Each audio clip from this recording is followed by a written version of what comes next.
Welcome you all friends.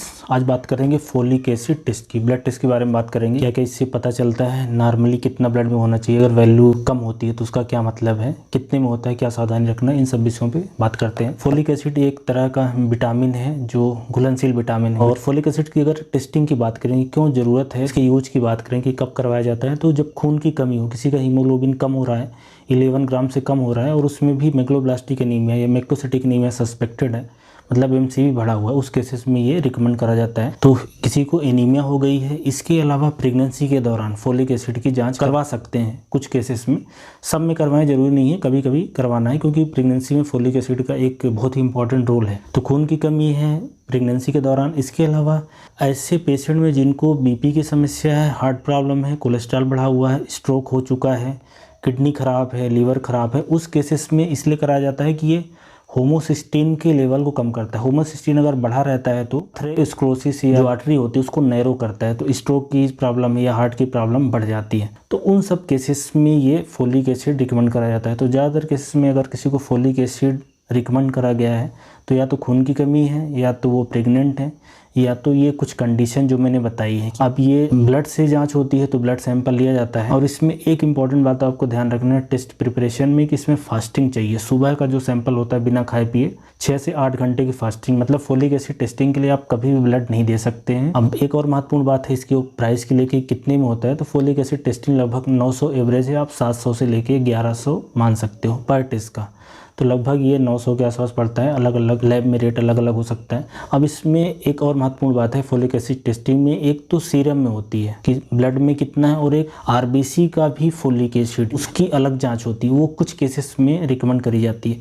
ऐसे cases में जब ब्लड में या सीरम में फोलिक एसिड की वैल्यू नॉर्मल आई है लेकिन हाई सस्पेक्टेड है कि फोलिक एसिड की कमी है, उस केसेस में आरबीसी के अंदर फोलिक एसिड की क्या वैल्यू है वो देखना रहता है। वो ज़्यादा अच्छे से डिफिशियंसी के बारे में बता पाता है। अब आ जाते हैं नॉर्मल वैल्यू की कि फोलिक एसिड ब्लड में नॉर्मल कितना होना चाहिए।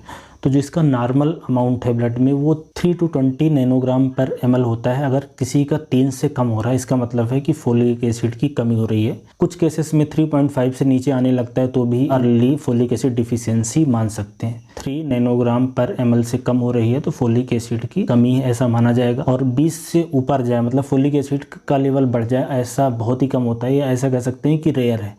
बढ़ने की कोई इंपॉर्टेंट कंडीशन नहीं है, कोई खास ऐसी कंडीशन है जिसमें फोलिक एसिड बढ़ता है। ज़्यादातर केसेस में फोलिक एसिड का कम होना ही सिग्निफिकेंस है। तो जैसे अगर किसी की वैल्यू 3 नैनोग्राम पर ml से कम हो रही है तो इसका मतलब है कि फोलिक एसिड उनके शरीर में कम है। जो आरबीसी के अंदर फोलिक एसिड है अगर उसकी बात करें तो होती है 280 से लेके 790 नैनोग्राम पर ml, मतलब आरबीसी के अंदर फोलिक एसिड बहुत ज़्यादा होता है। तो आरबीसी के अंदर फोलिक एसिड से मैंने शुरू बताया कि उसका एक स्पेसिफिक रोल होता है, वो बहुत कम केसेस में करवाया जाता है। अब अगर फोलिक एसिड की मात्रा कम आ गई है ब्लड में तो क्या होगा, एक तो जैसा शुरू में बताया कि ये खून बनने में सहायक है, तो खून की कमी हो सकती है, एनीमिया होगा, मैक्रोसाइटिक टाइप का एनीमिया। बहुत सी ऐसी कंडीशन है जिसमें फोलिक एसिड की मात्रा ब्लड में कम हो जाती है। तो जैसे एक तो प्रेगनेंसी के समय हो जाती है क्योंकि डिमांड बढ़ जाती है। इसके अलावा बहुत सारी दवाइयाँ हैं, कैंसर की कुछ दवाइयाँ, मिर्गी की दवाइयाँ हैं, एंटी मलेरियल मेडिसिन है, मिथोट्रिक्सेट है। तो कुछ दवाइयों से भी कम हो जाता है, रिक्वायरमेंट बढ़ गई है, या तो फिर खाना कम खा रहे हैं, ऐसा खाना खा रहे हैं जिसमें फोलिक एसिड की मात्रा कम है, या कोई माल एब्जॉर्प्शन सिंड्रोम, मतलब आंत के अंदर ऐसी समस्या है कि फोलिक एसिड एब्जॉर्ब नहीं हो रहा है, जैसे कि आंत के अंदर बैक्टीरिया जो अच्छे वाले हैं वो खत्म हो गए हैं, या आंत के अंदर सीलियक डिजीज है, बिपल्स डिजीज है, या ऑटोइम्यून बीमारियां हैं। इसके अलावा क्रोन्स डिजीज है, अल्सरेटिव कोलाइटिस है, या आंत के उस हिस्से में जहां से एब्जॉर्ब होता है जेजुनम से उसको काट के निकाला जा चुका है, रिसेक्शन हो गया है, तो उस केसेस में कम हो जाता है। इसके अलावा लीवर प्रॉब्लम है, किडनी की प्रॉब्लम है, इन सब में भी कम हुआ मिलता है। तो यही सारी चीज़ें ये डिनोट करता है कि फोलिक एसिड कम है, तो ये सारी परेशानियाँ हो सकती हैं। ज़्यादातर केसेस में खून की कमी, उसमें ही ये कमी देखने को मिलती है, तो इसलिए ये टेस्ट कराया जाता है। अगर फोलिक एसिड बढ़ने की बात करें तो बढ़ जाए ऐसा बहुत ही रेयर होता है। एक दो कंडीशन है, जैसे कि अगर कोई ऐसा खाना खा रहा है जिसमें फोलिक एसिड बहुत ज़्यादा है, या तो परनीसियस एनीमिया है, उस केसेस में। ये सब फोलिक एसिड टेस्टिंग के बारे में जो जानकारी आपको चाहिए थी वो मैंने देने की कोशिश करी है।